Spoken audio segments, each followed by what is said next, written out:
Welcome all to the Parliament's Gender Equality Week, where we will discuss the ways to eliminate violence against women and their empowerment in the digital spaces. First, I'll give the floor to Vice President of the European Parliament, Antonella Sperna. Thank you, Vice President Sperna. You have the floor. Grazie, buongiorno a tutti e benvenuti a questa quinta edizione della Gender Equality Week, perché quest'anno il Parlamento celebra la quinta edizione. La Presidente Metsola mi ha affidato la delega rispetto a questa iniziativa e mi auguro di portare avanti il lavoro che mi ha affidato nel migliore dei modi e con grande responsabilità. Una settimana come questa vede il Parlamento impegnato ad offrire occasioni di dibattito e confronto sui temi della parità di genere e di tutte quelle attività normative e iniziative che vengono messe in campo dal Parlamento e dalle istituzioni europee proprio per sottolineare quanto sia importante la parità di genere e la presenza delle donne nel mondo delle istituzioni, del lavoro, come nel mondo associativo, nel mondo della politica, in tutti gli ambiti della nostra vita sociale, economica e culturale. Quest'anno abbiamo dovuto lavorare un po' correndo, abbiamo ricevuto questa delega alla fine di settembre, però non abbiamo voluto mancare questo appuntamento e quindi abbiamo deciso comunque di realizzare entro il 2024 questa settimana, nella quale abbiamo coinvolto, devo dire con soddisfazione, commissioni parlamentari, delegazioni, direzioni generali, uffici del Parlamento, agenzie dell'Unione Europea, associazioni, deputati, tutti coloro che hanno avuto piacere di prendere parte, che hanno sviluppato in questa settimana e nelle giornate accanto a questa giornata di oggi tutta una serie di iniziative, di sensibilizzazione, di promozione e anche di racconto dello stato dell'arte nei vari ambiti di attività e che poi ci danno la possibilità ad inizio legislatura di poter fare il punto della situazione per anche una programmazione tra interlocutori rispetto ai prossimi anni che ci aspettano, data la rinnovata e completa composizione delle istituzioni europee giusto di qualche settimana fa. Negli ultimi anni chiaramente il Parlamento, che è l'istituzione che oggi qui rappresentiamo, ha portato avanti una serie di iniziative importanti, la direttiva sulla lotta contro la violenza di genere, che è la prima legge a livello europeo che mette un punto fermo su tante attività e su tante anche normative proprio importanti rispetto a questo tema, la direttiva Women on Board, ma ne parleremo poi con calma, l'adesione alla Convenzione di Istanbul, ecco tutti passi che ci portano nella direzione che auspichiamo tutti rispetto alla vocazione di questa settimana. Chiaramente la consapevolezza è quella di voler monitorare il presente, quindi quello che è attivo, e lavorare proattivamente tutti rispetto ad una promozione sempre più consapevole, sempre più puntuale rispetto alle problematiche che in un mondo globale, in un mondo come il nostro, riescono a incidere sulla vita delle donne e soprattutto sulla vita delle donne nel contesto più generale della nostra società. Oggi parliamo del mondo digitale, quindi poi andremo ad approfondire questo tema con la nostra moderatrice, che ringrazio, e sono lieta di presentare gli ospiti che sono a questo tavolo insieme a noi, la collega Kopacz, vicepresidente del Parlamento europeo insieme a me e presidente del High Level Group of Gender Equality, quindi insomma lavoriamo a stretto contatto proprio anche nell'organizzazione di questa settimana, la presidente della Commissione FAM, Lina Galvez Muñoz, che ringrazio per la collaborazione e anche per l'accoglienza in questa mia nuova esperienza parlamentare, quindi veramente grazie per il tuo lavoro e spero insomma di poter collaborare insieme, il presidente Zapatero, former president spagnolo, che ringrazio per la tua presenza e per gli spunti che potrà darci, oltre a Catherine De Boll, che rinnovo ovviamente, direttore esecutivo di Europol, che non potrà essere qui con noi ma ci ha mandato un videomessaggio che prego la regia di mandare. Grazie. Honorable members of the European Parliament, Excellencies, my dear colleagues. Violence against women is a subject that is profoundly close to my heart. As a human being, as a woman, and also as part of the law enforcement community. This is why I felt the need to share my thoughts on this issue, even though I could not connect to the discussion in person. I will begin with an event that particularly touched me. In 2021, a staff member of Europol, a young Bulgarian woman, was murdered by her ex-partner. First, she was only missing. and her friends were trying to find her. They knew she had met her ex-partner, and since then she couldn't be reached anymore. Local police was involved, and then the bitter truth came out. She was dead. This event shook all of us. It served as a painful reminder of how omnipresent violence is, and how no environment, no matter how seemingly protected, is exempt from its reach. The case I mentioned is just one example, but also the statistics on violence against women speak by themselves. 1 out of 3 women in the European Union has experienced physical or sexual violence. Yet, we must look beyond the statistics and acknowledge the human stories behind. Real people, like my Bulgarian colleague, whose lives are cut short and forever ended. This is the paradigm shift our society and our criminal justice system urgently needs to address: under-reporting and under-prosecution of these crimes. Only 14% of women who have reported having experienced acts of violence in anonymous surveys have reported the incident to the police, against 21% to a healthcare service or social service provider. While we need education on gender-based violence at a societal level, we also need specialized training for law enforcement and cooperation between police, prosecution, and victim support associations. By including cyber violence, the EU Directive on Combating Violence Against Women represents a good step forward. From online harassment to image-based abuse, cyber violence further victimizes women, requiring innovative investigative tools and cross-border collaboration. Europol is committed to supporting member states in these efforts through law enforcement innovation. While judicial progress is made, societal awareness is rising and reporting increases too, we must ensure our justice systems meet these rising expectations. Let us collectively recommit to eradicating this violence from every angle: physical, digital, systemic. Let us work together to ensure that no woman feels alone, unheard, or unsupported. Thank you. I wish you all fruitful discussions. Thank you, Vice President Berna, and of course thank you to Catherine de Boll with her clear message that she shared at the beginning of this panel. As technology shapes every aspect of our lives, it's crucial to address how it impacts, in particular, women, both positively and negatively. Before starting, I want to mention, of course, that this event is being streamed on the Parliament's Multimedia Centre, but also on our official Facebook pages, YouTube channels, with interpretation in 24 languages. So now let me take up from what Mrs. de Boll mentioned and start with evaluating the progress we made at European level in protecting men and promoting gender equality. I'll start with you, Vice President Berna. I would like to know which directives, and you already touched upon it in your introductions, adopted during the last term of the Parliament have made the greatest impact in improving safety, but also the work-life balance and the economic growth of women. And maybe also to build from there, what are the other measures that we would need to ensure women's empowerment in a digital area? Grazie mille. Entriamo subito nel merito e ho prima già menzionato alcune direttive. Io sono alla prima legislatura, quindi sono neofita di questa assemblea, ma sicuramente posso dire che sono stati fatti passi molto importanti, anche arrivando da amministrazioni locali e nazionali. Chiaramente vedo che l'Unione Europea e posso dire insomma che sono state fatte veramente tutta una serie di attività e di normative che possono dare esempio e possono mettere le basi anche per diciamo, le attività che possono svolgere gli Stati membri.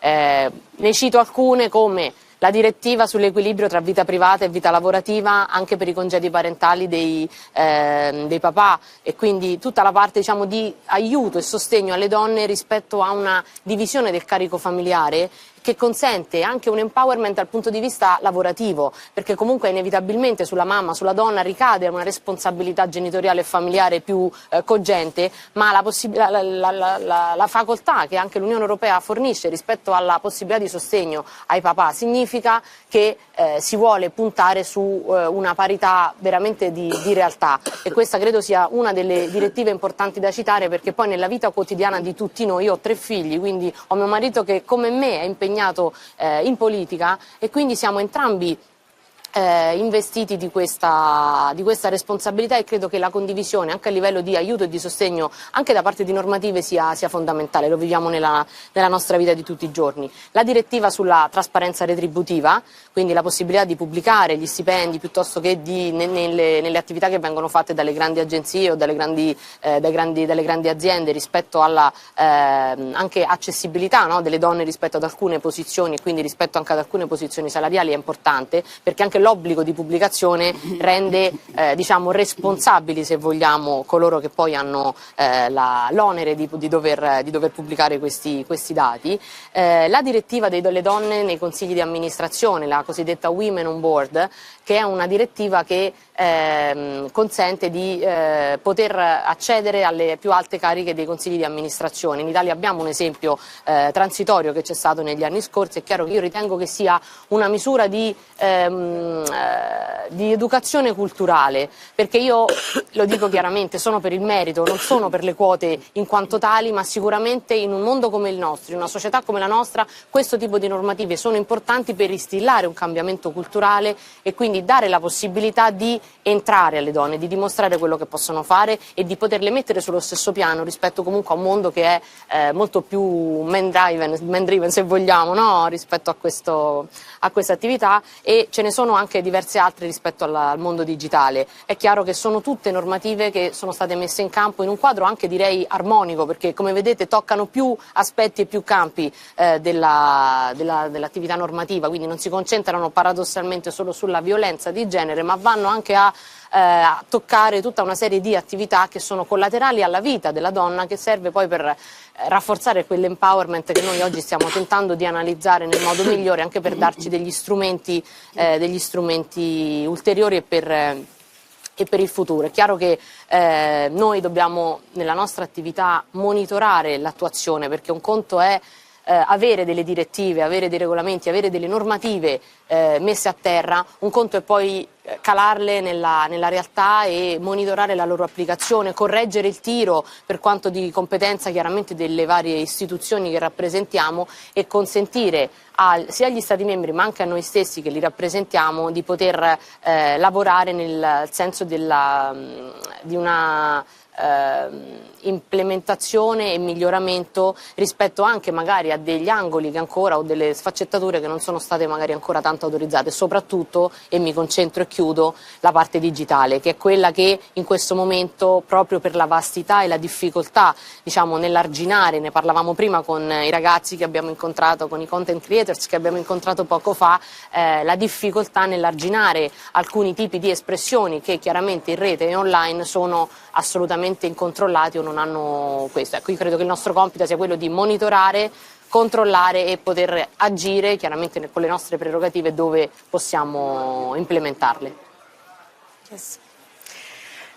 Thank you very much, Mrs. Vesberna. And I think you touched already the core of this issue. The social media have really fueled gender-based violence and hate speech, and it's amplified by the anonymity on these digital platforms. So I'll turn to you now, Vice President Kopacz. You're heading the high-level group in the European Parliament on gender equality and diversity. We see that women face targeted abuse, including also intimate images that are violated, deep fakes is a new trend, of course, extortions that are taking place online, and which can really escalate, and we saw it in the testimony of Mrs. De Boll, into a real-world hate crime. So I would like to ask you, what do you think the EU has achieved best at the moment in the past years to combat this gender violence, really specifically online, maybe? And what probably could or should the online platforms do to better protect the younger generations, the teenagers, the women from online threats? We know that there's the Digital Services Act. Is it sufficient or not? And we saw there is a huge interest from content creators, for young people engaged in social media, to know how we can protect them better online. Tak, dziękuję bardzo za to pytanie. Chciałabym zacząć od tego, że żyjemy w XXI wieku, gdzie świat przeniósł się do sieci. Przeniósł się do sieci nie tylko z fajnymi rzeczami, przyjemnymi, z edukacją, ale również przeniósł się do sieci z przemocą, która w nieproporcjonalny sposób dotyka przede wszystkim kobiety i dzieci. Jeśli mamy dyskutować poważnie na temat tego, jak walczyć z cyberprzestępczością, z cyberprzemocą, to dzisiaj musimy usłyszeć dwa hasła, które powinniśmy zakodować i budzić się z pamięcią o tym, że przemoc online jest prawdziwą przemocą, że cyberprzemoc krzywdzi naprawdę. Jeśli o tym będziemy mówić młodym ludziom, już na poziomie ich edukacji w szkołach, jeśli będziemy rozmawiać z nastolatkami, których ja tak naprawdę nie widziałam bez smartfona przy uchu, więc oni muszą być tym odbiorcą tych ostrzeżeń, tych dwóch haseł, że to nie jest sieć, to nie jest tylko miejsce, w którym możemy doznać rozrywki, możemy uzyskać pewne informacje, ale możemy spodziewać się również rzeczy bardzo niebezpiecznych. Niebezpieczne jest to, że dzisiaj 1 na 10 Europejek doświadczyła cyberprzemocy od 15 roku życia. Dlatego też, biorąc pod uwagę ilość materiału i danych, które na ten temat mamy, a mamy niezbyt wiele. Dlaczego? Dlatego, że zgłaszalność jest niska, dlatego, że zróżnicowanie poziomu ochrony ofiar w różnych krajach europejskich jest bardzo różny i dlatego również, że nie mamy danych, ale też jest brak zharmonizowanych definicji prawnych. Jeśli dzisiaj chcielibyśmy mówić o tym, że jest jakiś akt prawny, który jednoznacznie w sposób natychmiastowy zakończy ten proceder w sieci, to nie bylibyśmy szczerzy. Wiemy dokładnie, że przed nami jeszcze mnóstwo pracy. Pracy, która na różnych poziomach. Pracy, którą my jako Parlament Europejski możemy wykonać, a więc praca legislacyjna. Tu moja przedmówczyni mówiła o bardzo istotnej rzeczy. Mówiła o końcówce poprzedniej kadencji, kiedy Parlament przyjął pierwsze w historii unijne przepisy dotyczące zwalczania przemocy wobec kobiet. One są bardzo ogólne.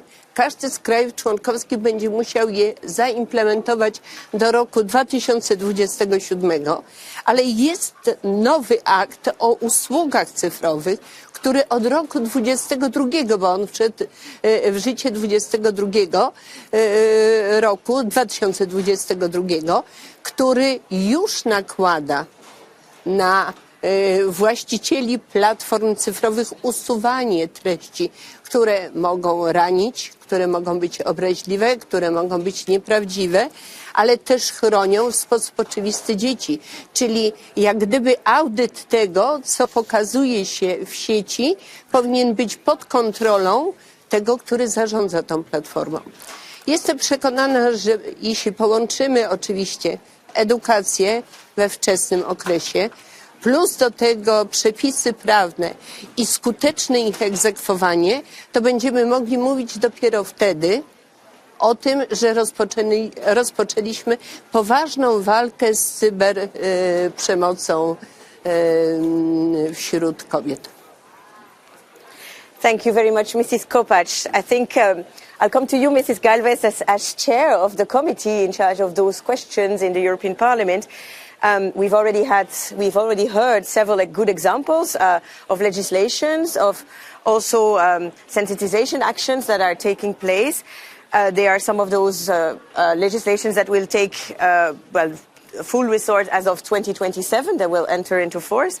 And we heard from Mrs. Berna and Mrs. Kopacz how sometimes we lack the statistics, we lack the possibility to oversee how those type of measures are really implemented. So as chair of the FAM committee, how do you see the work that you can do as Parliament maybe to make sure that these regulations are being implemented across all our member states?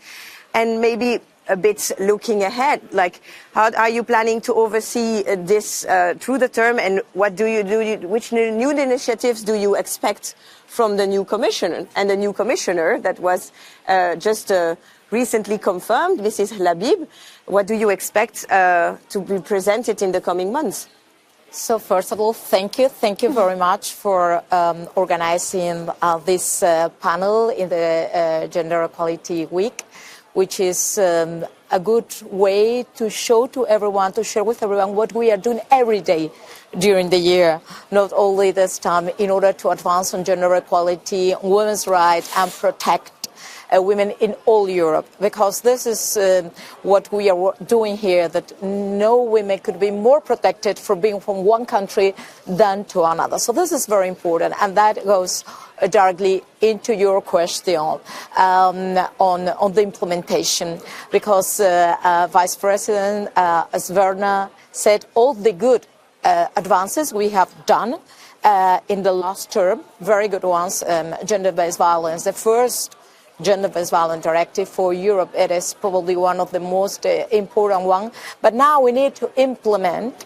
in every member state. So we have to be with our eyes very open in order this implementation really reach every single country. Not only gender-based violence, also Digital Services Act, or the Artificial Intelligence Act, that also affect very much what we are talking about this violence. There is a very important thing on the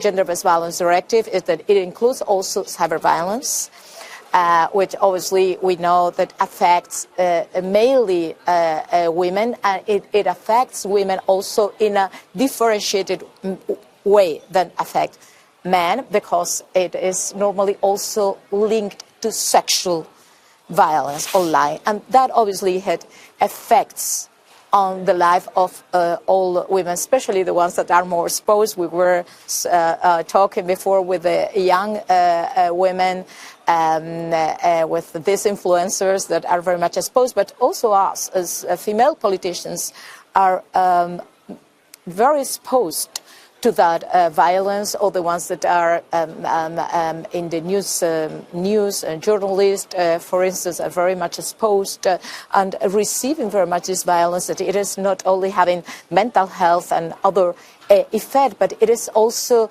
kind of disciplining all us, just saying, don't enter in that space, it is not your space. So it is translating this fear to all women, absolutely to all women. So it is something we really need to stop. And in order really to check how this implementation is going on, probably it would be very good if we will have a council for gender equality. Because we have a council for many things, but we don't have one for gender equality. So it's very important that member states really reach that point, because probably like that we will be able to advance in this harmonization of our gender equality and to achieve gender equality. For instance, to change the Article 83 and to make gender-based violence an Euro crime. I think that is very important. But obviously we will not stop in implementation. We expect a lot to be done for our in our next commission, for our next commissioner, Laia Habib, that will be our commission for equality and crisis management, and that probably should be taken as a crisis, because it is a crisis. There are 1 out of 3 women in Europe have suffered a different type of violence. So this is a crisis, and we really need to tackle as such.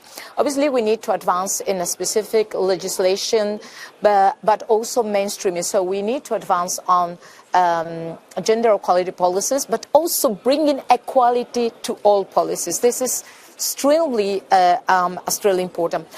Probably one way we need to advance is women in digital, because we have all this legislation, we have on the gender-based violence directive, included cyber violence, but we still have many things that are not going on. And since we have now the artificial intelligence directive, and now we will have probably some more legislation on the labor market or in the labor place, or we have something on science, why will not have something also on women, since we have so many women on artificial intelligence, on digital, and this is shaping our world and also the best possible. So we really need probably to advance very specifically on that, and we need to advance on both sides, specific legislation, but also on mainstreaming. Thank you very much, Mrs. Galvez. I think member states were mentioned, Presidente Zapatero, and the Council, so I'll come to you.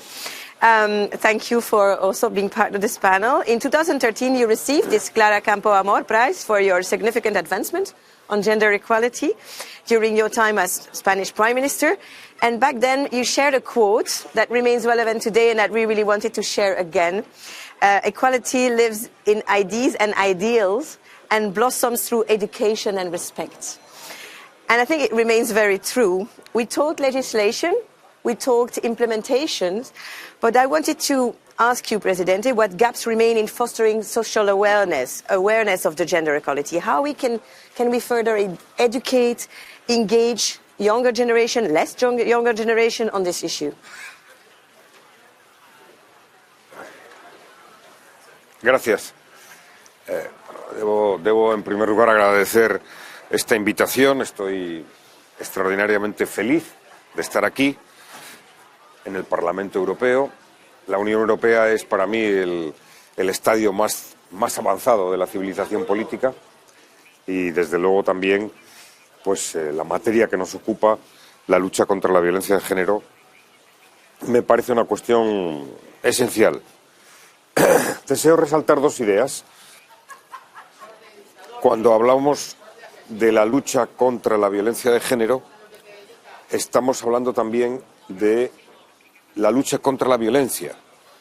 Es decir, no solo es un mensaje político poderoso en favor de la igualdad, sino también en favor de la no violencia, como un valor esencial de una sociedad civilizada. Yo me atrevería a decir de la especie humana, ¿no? Y en segundo lugar, sí, pienso que España es un país muy avanzado en la lucha contra la violencia de género. Es el cuarto país en igualdad de género en los ítems de participación política, participación laboral, económica, y hemos construido un sistema político institucional de lucha contra la violencia de género. Este año yo creo que va a ser el año de menos víctimas mortales desde que hay datos de violencia de género, y significa que estamos avanzando, pero tenemos un problema muy grave, es la violencia vicaria, la violencia hacia hijos de parejas, que se ha incrementado. Y este año tenemos 9 niños asesinados por los cónyuges, por las parejas, para hacer daño a las mujeres. ¿Dónde pienso que tenemos que hacer el hincapié para la aplicación? Creo que en este momento las redes sociales son la clave. Las redes sociales son la clave. Creo que los medios de comunicación, las fuerzas políticas tradicionales, la mayoría, tienen asumido, las policías, los jueces, la legislación va mejorando. Las redes sociales es el nuevo campo de minas para la violencia. Hay un dato importantísimo. Los niños de 10 años, el 90%, han accedido a ver pornografía. Violencia pura. Y los padres no sabemos que han accedido a ver pornografía. Este problema en la adolescencia es el problema esencial que hay que abordar. Europa y el Parlamento Europeo es la institución con más fuerza legisladora del mundo. Nada tiene tanto poder regulador como la legislación europea, lo que se llama el efecto Bruselas.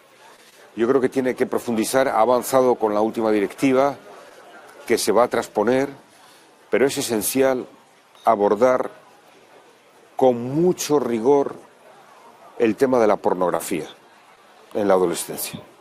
La pornografía y los comportamientos violentos de pareja son absolutamente perturbadores, nefastos para la formación afectiva, para la educación del amor, para la educación de las relaciones sexuales. Y esto es lo que estamos viviendo hoy.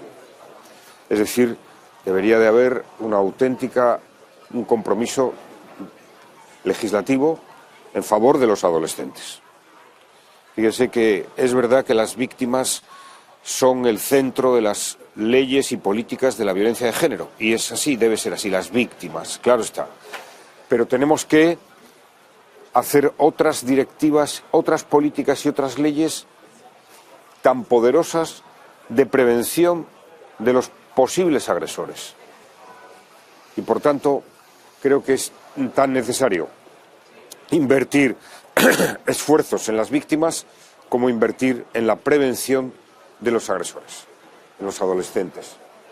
La educación, la formación, las redes sociales públicas. Yo propongo redes sociales públicas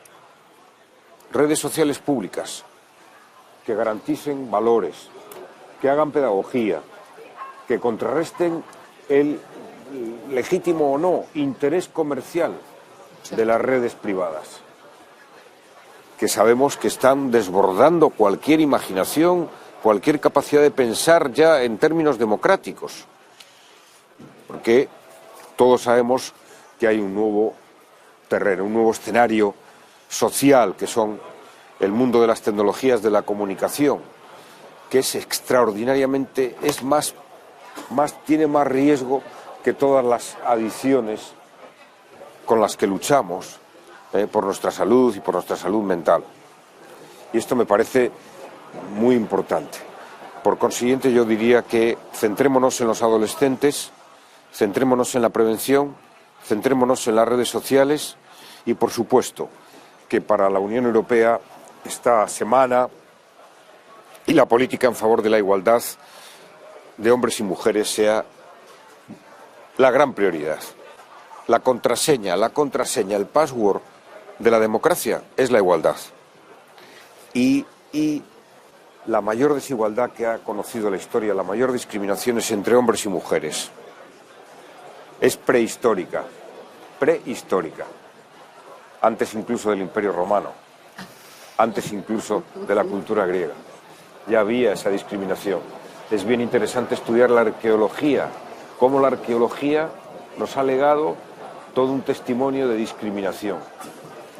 Y ahora que hay esta rectificación de la historia en favor de la igualdad de hombres y mujeres, debemos ser conscientes que cuando avanzamos en igualdad entre hombres y mujeres, avanzamos en una sociedad más pacífica, más culta, más sensible, menos violenta. Es un camino seguro, es un camino legítimo y es un camino necesario. Yo tengo una gran esperanza de que la Unión Europea, que es mi mayor esperanza política, la Unión Europea en el mundo, mi mayor esperanza política, y por tanto esperamos mucho de todas vosotras, pues se convierta una vez más en esa institución poderosa que lleva, como llevó a mi generación, el color azul de la bandera europea al corazón. Pues ahora tenemos que llevar a los adolescentes desde aquí a su corazón, a su cabeza, a su sensibilidad, el respeto, la tolerancia, la igualdad, el amor al amor y no destruir el amor con la violencia sexual. Bueno, esa es la tarea. Gracias. Thank you very much, Presidente. There were many important words given this thing. And in this house of democracy, I want to come back to, well, all of you, maybe starting with Mrs. Galvez.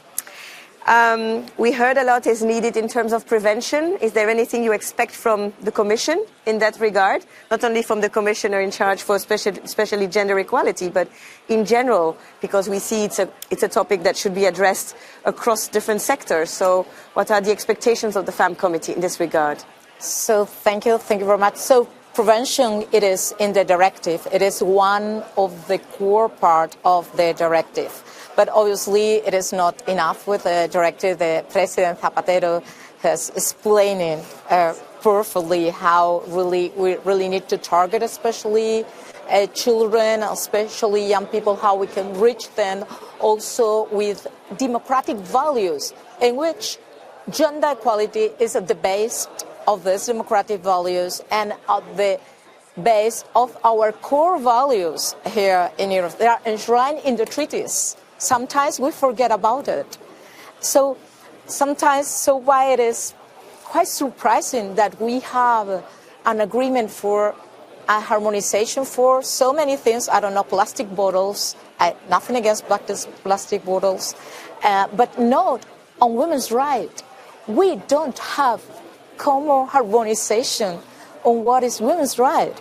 And this is really surprising. So we really need to work on this prevention from many angles, and I think democracy, it is what we have to really to explain to everyone. And I like the proposal of President Zapatero of this public social network, because it is probably what we needed, because now when attacking a women's right, when attacking gender equality, we have to be sure they're attacking democracy, because women's rights and feminism, it is the most radical democratic movement in the 20th century, and what we are going of the 21st century is the most radical. So to attack women's rights, to attack gender equality is to attack democracy. So this is the core issue. So if we really want to preserve our democracy, to preserve our values, we really need to put on the top of our priorities gender equality and women's rights. And for that, we need these democratic values really to spread all over the society through the digital world, especially because it is the new world. And I really like this public social network, because we really need to preserve our democratic values that are not well preserved nowadays. Thank you. Thank you very much, Mrs. Galvez. I think I wanted to ask Mrs. Kopacz, you're also the Vice President in charge of the right of the children in the European Parliament. It was addressed how we need to protect our younger generation online, and how these sensitizations to our core values, but also including gender equality, needs to be done from the younger ages. And how can we also protect our children, raise awareness, and make sure that they are protected online, offline, in vis-à-vis this gender-based violence, and as you said, all types of violence. This is one characterized element. But Mrs. Kopacz, maybe with your expertise as Vice President in charge of the right of the children.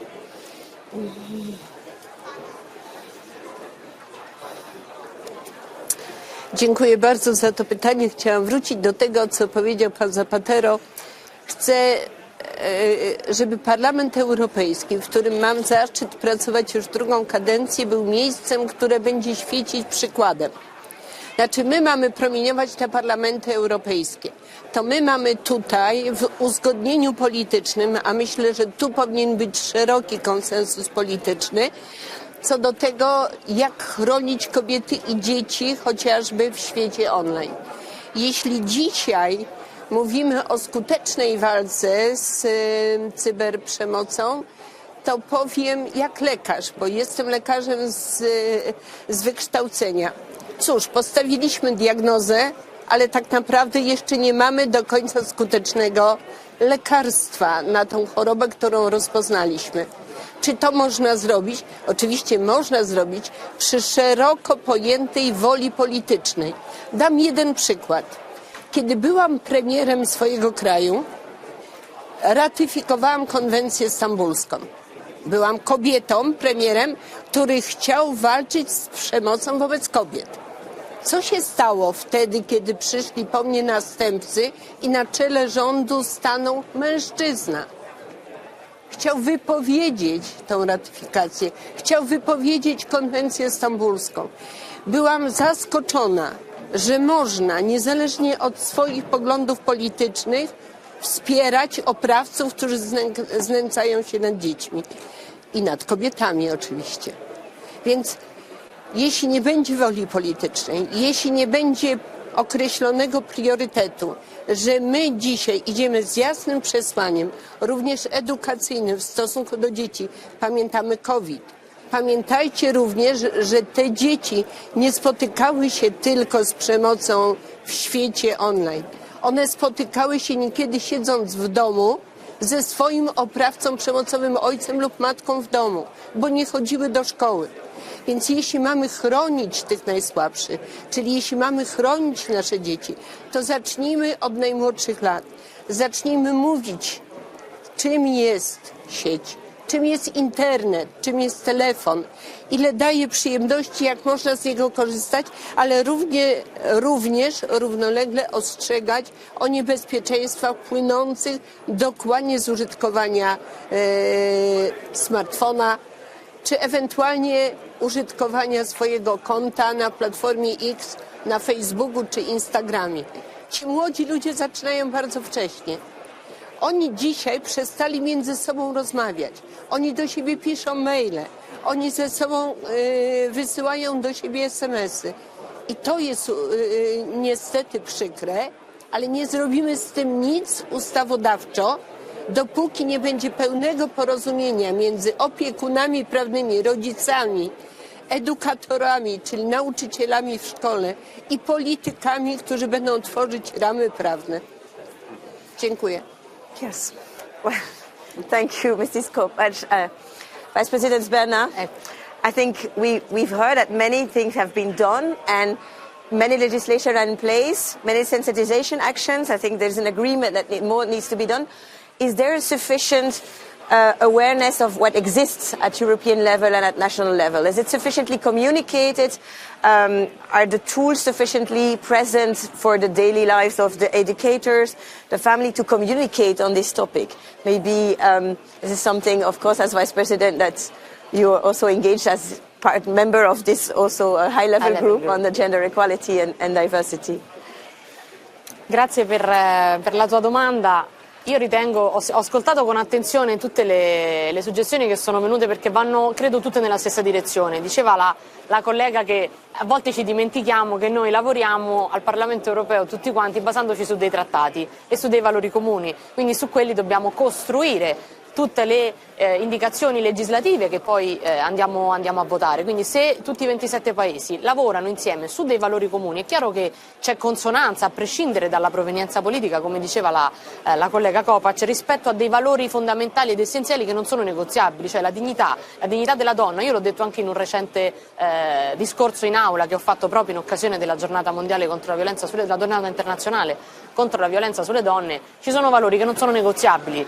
Secondo me si deve partire già dal secondo step, cioè si parte da quello per tutti e da lì si comincia a lavorare. È chiaro che da una parte c'è la normativa, quindi tutto quello che noi dobbiamo mettere nero su bianco affinché ci sia la possibilità di avere delle regole da rispettare che contrastino dei fenomeni che non vanno bene o che vanno arginati e anche sanzionati, perché poi a volte ci sono le regole ma non ci sono le sanzioni e quindi c'è anche la difficoltà di identificare magari un problema, poterlo affrontare, ma poi non essendoci una sanzione diventa complesso anche poterla arginare dal punto di vista anche culturale.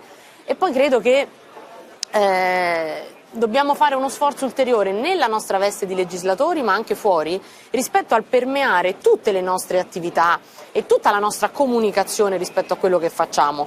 Cioè io ritengo che i diritti delle donne, l'empowerment che noi vogliamo promuovere, la eguaglianza all'interno dei contesti delle più ampie associazioni che abbiamo incontrato in questi giorni, i contesti istituzionali che affrontiamo, vadano debbano permeare la nostra attività legislativa. Cioè non dobbiamo pensare che noi parliamo di questo solo all'interno dell'high level group piuttosto che all'interno delle attività della Commissione FAM. Noi dovremmo fare in modo che tutti i nostri colleghi, noi compresi, all'interno di ogni provvedimento che andiamo ad affrontare, qualsiasi essa sia la materia, possa essere letto nella sua concezione ed attuazione rispetto anche a che tipo di empowerment dal punto di vista del genere possa provocare nella sua attuazione, quindi nelle politiche agricole, nelle politiche ambientali, nelle politiche industriali, nelle politiche economiche. Io credo che questo sia il salto culturale che tutti noi dovremmo fare, perché se noi usiamo, è come se fosse una chiave, a prescindere dal tema che utilizziamo dobbiamo approcciarlo con una visione. Poi è chiaro che nella tematica in questione si vada a ritagliare, no? La migliore attività o la migliore normativa per quella tematica. Quindi io ritengo che da questo punto di vista questa è forse la sfida più grande che ci troviamo davanti. E poi tutta una serie invece di attività a cascata rispetto proprio anche alle donne. Cioè io ad esempio sono membro della Commissione Regi, stiamo facendo le opinion sul nuovo Fondo Sociale Europeo, abbiamo fatto degli emendamenti a questa opinion proprio facendo questo sforzo culturale, cioè cercando di capire ad esempio nella nuova programmazione quali possono essere ad esempio processi di alfabetizzazione per le donne che si trovano nelle aree interne, nelle aree periferiche, dove non arriva tutto quello che noi qui ci raccontiamo e ci diciamo, piuttosto che lavorare per i quadri finanziari che stiamo andando ad affrontare all'interno delle diverse commissioni per la prossima programmazione. Ecco, tutto questo secondo me deve tenere conto di misure di credito piuttosto che di potenziamento per le imprenditrici, cioè tutta una serie di attività che vadano chiaramente rispetto alla programmazione che la Commissione si è data, che il Parlamento ha votato, ma che possano andare anche nella direzione di una uguaglianza di genere, di un empowerment femminile che permei tutta la politica europea che stiamo trattando. Ecco, io penso che questo, oltre al coinvolgimento delle famiglie, delle scuole, delle istituzioni culturali ed educative che abbiamo a livello territoriale e a cui noi tutti rispondiamo, ma deve essere secondo me un bilanciamento, cioè da parte nostra qui permeare le politiche che stiamo facendo con questi valori e dall'altra parte trasferirli, anche facendo appello ai ragazzi che abbiamo incontrato prima, ai content creators, ai social media, cioè cercare di lavorare sui messaggi positivi, perché anche online se noi andiamo a lavorare sui messaggi positivi cominciamo a cambiare l'impostazione. Poi è chiaro che le normative su deepfake, controlli vanno fatte a livello comunitario, ma credo che questo possa essere un'impostazione generale che è sicuramente da perseguire. Thank you, Vice President. I'm coming back to you, Presidente, because I think several of your ideas were commented and discussed. We discussed just enforcement and the question of sanctions. Of course, in Spain, there was an advanced policy that was put in place. I challenge you maybe on the suggestion of having a council of ministers that was brought up by Mrs. Calves. How can we harvest the best practices from the different member states? How can we make sure it is across different policies and sectors, beyond having a dedicated council or a dedicated committee? How can the sensitization also be organized at the level of the council and take the best practices from the different member states? I think you had a pioneer role in Europe, so maybe there are suggestions there. Desde mi experiencia, cuando se trata de llevar adelante una tarea política, hay dos claves que son la convicción y la prioridad.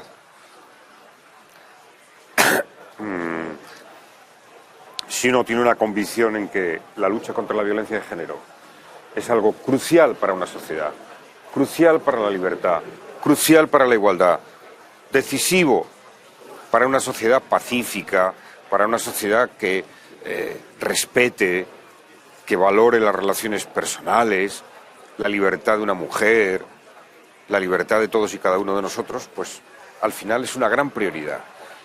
Yo lo que creo es que debe ser una gran prioridad. Cuando hay prioridad, cuando hay convicción, se abre el camino al consenso, que es el otro gran escenario político que necesitamos. La ley contra la violencia de género en España fue aprobada por unanimidad en 2004. Luego hemos hecho un pacto de Estado que ahora está en revisión, adaptándose, que fue aprobado por la inmensa mayoría. O sea, las dos grandes fuerzas políticas. Esto le ha dado mucha fuerza a la lucha contra la violencia de género. hemos convertido la lucha contra la violencia de género y la igualdad en una política institucional, en un sistema institucional. Claro que hay a veces posiciones diversas, pero hay una institución ya en España, como hay una institución en la educación pública, en la sanidad pública, de prevención, lucha y apoyo a las víctimas de violencia de género. La hay en las policías, la hay con los jueces, la hay en las leyes, la hay en las políticas sociales, en las políticas de ayuda a las víctimas, para que económicamente no sufran. Es decir, es una política de Estado. Y Europa puede y debe, lo hace mejor que nadie, una política europea. Una política europea. ¿Por qué? Porque sin duda alguna, si ese consenso en una Europa plural y diversa, y ahora bastante diversa, de fuerzas políticas, logra fundar o refundar unas bases tan evidentes. Claro que cuando la esclavitud se abolió, al principio hubo mucho debate. Había abolicionistas y no abolicionistas. Al final se llegó a un gran consenso histórico de abolición de la esclavitud. Cuando las primeras sufragistas, pedían el voto para las mujeres, había gran debate y hubo muchos que no estaban de acuerdo en que las mujeres votaran.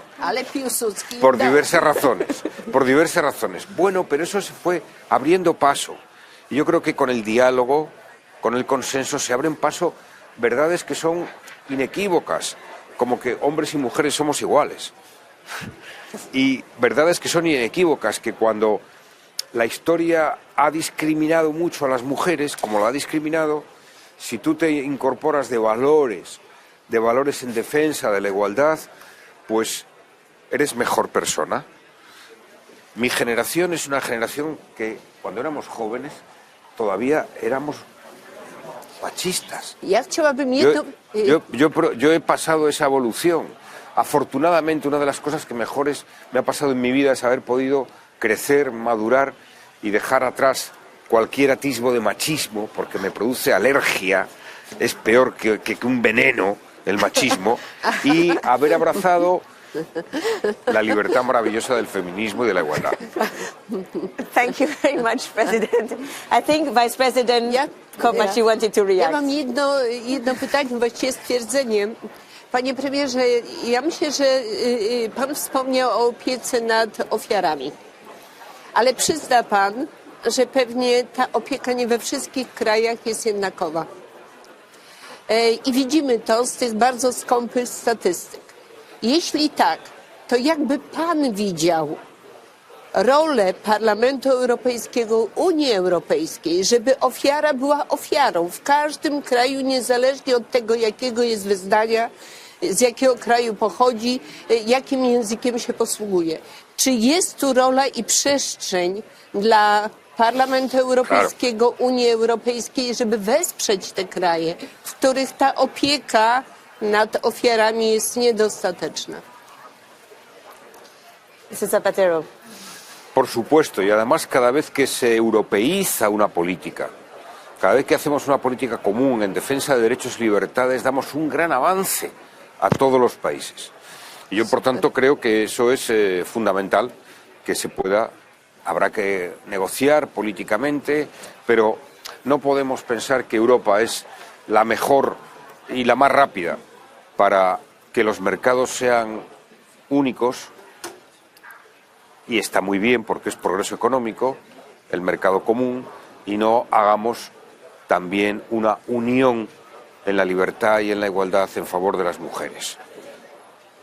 Esto es el reto europeo. Yo digo, sí, hay mucha pluralidad ideológica y política en el Parlamento Europeo, pero ya lo dijo un escritor argentino, Borges, que todo empieza con el diálogo. Todo empieza con el diálogo. Y que cuando el diálogo se utiliza como método, el diálogo reposado, el sosiego, el razonamiento, se pueden llegar a acuerdos que son muy evidentes. ¿Quién va a poder discutir que hay que proteger a una víctima? con sello europeo a una víctima de violencia de género? ¿Quién va a discutir que es tremendo que de manera inducida los niños de 10 años vean pornografía? Que es un destrozo. Y este Parlamento debe ser el Parlamento de los niños y de los adolescentes europeos, antes que nada. Well, thank you, President. And I think we are reaching the end of this panel, sadly. We see that the topic is very rich and there are many aspects that we could discuss for a longer time. Maybe I'll ask Mrs. Galvez and all of you for maybe the key element that you want our listeners to take away with them for today's panel. Mrs. Galvez, and I'll go around the table. Thank you. Well, I will take the words of President Zapatero, conviction and priority. So for conviction, we need leadership. And I think we could find that leadership here in Parliament. At least the FAN committee wants to play that leader role on advancing on gender equality and women's rights, and we'll do it. And for priority, we need probably to advance in this gender mainstreaming all over the policy cycle. It is very important budget. This is very important, that we enshrined gender budgeting all over, and also evaluation, that we really could evaluate how policies are really advancing or not, and probably on that gender conditionality. You were talking about REGI and structural funds, so we really need to see how the implementation of these funds will make advance or not gender equality. Thank you, Mrs. Galvez. Vice President Kopacz? Ja bardzo krótko. Ponieważ jestem zwolennikiem współpracy, to jako przewodnicząca Grupy Wysokiego Szczebla do spraw równości i równouprawnienia podpisuję się pod tym, co powiedziała pani przewodnicząca i deklaruję swoją pomoc i wsparcie. Myślę, że to będzie dwustronne. Chodzi o to, aby wszystkie kobiety, niezależnie do której grupy politycznej są przypisane, czuły się po prostu bezpiecznie tu w Parlamencie Europejskim, w życiu, ale miały też równe szanse. Równe szanse zarówno te, które zostały wybrane, mówię o parlamentarzystkach, ale też te, które w Parlamencie Europejskim pracują w administracji. Żebyśmy miały na tyle siłę, a ja w to wierzę, jestem zdeterminowana, że ta kadencja będzie kadencją przełomową, która pozwoli powiedzieć kobietom, zrobiłyśmy więcej niż zrobiono kiedykolwiek. I tego sobie, pani, ale wszystkim nam kobietom życzę. Thank you. Thank you, Vice President. And I think President Zapatero, also a concluding remark on your end. La Unión Europea es ante todo esperanza. Es la mayor y la mejor esperanza que la civilización humana ha logrado en términos políticos, unir a 27 naciones, 25 lenguas, ideologías plurales, diversas, con paz y con democracia y con derechos humanos. Y el capítulo de los derechos humanos es lo que más fuerte hace a la Unión Europea, lo que más fuerte la puede hacer. Y si hay un derecho humano esencial es el de la igualdad de las mujeres. Hay un derecho humano que es ser mujer y tener derecho a no ser víctima ni de acoso, ni de violencia, ni de ciberataques, a ser libre y una persona digna, siendo mujer y siendo hombre. Bueno, ¿cómo no va a ser una tarea que motive, que nos anime y que nos aliente? Mi esperanza está en la Unión Europea. That's a clear message, President. I think you started this panel, Vice President Berna, and I'll give you the floor to conclude it with a statement. I think this was a great opportunity to explore all ongoing efforts, that what is needed, what we can do in the European Parliament, in the different member states, harmonizing best practices. And Mrs. Vice President. Grazie mille, grazie a tutti per questo confronto. Auspicavamo che fosse così e questo credo sia lo spirito che noi dobbiamo avere nel nostro lavoro di tutti i giorni, proprio perché partiamo da valori non negoziabili, come dicevo prima. Lo sforzo in più che dobbiamo fare, oltre a quello di cui parlavamo, quindi budget, chiaramente valori comuni e cambiamento culturale che vada trasversalmente su tutte le attività che svolgiamo, credo sia quello di uscire dalla bolla dell'Unione Europea, perché se l'Europa deve essere la speranza deve essere conosciuta e quindi bisogna che attraverso tutti gli strumenti, chiaramente in modo serio, in modo concreto, in modo veritiero, possano essere raccontati di fuori. Quindi forse lo sforzo in più che dobbiamo fare, oltre a quello culturale, è quello comunicativo, cioè uscire dai confini, uscire dai palazzi, andare in mezzo alle persone e raccontare quello che fa l'Unione Europea e farci aiutare a fare meglio quello che il comune sentire può aiutarci a elaborare nelle politiche pubbliche che noi siamo votati per rappresentare. Quindi veramente grazie per questo dibattito, grazie per la tua moderazione e mi auguro che questi spunti possano essere, diciamo, l'opportunità il prossimo anno per fare il punto della situazione su che cosa stiamo portando avanti e gli sforzi che con grande passione portiamo avanti ogni giorno nel nostro mandato europeo. Well, thank you all for engaging in this important discussion. Thank you for your attention also to everyone that followed us online and in Parliament's website. And I engage you to look at the website on Gender Equality Week on the Parliament's website to know more about the initiatives that are taken by all the committees of this House. Thank you very much for having joined us today. Thank you to all the speakers. Thank you. Thank you.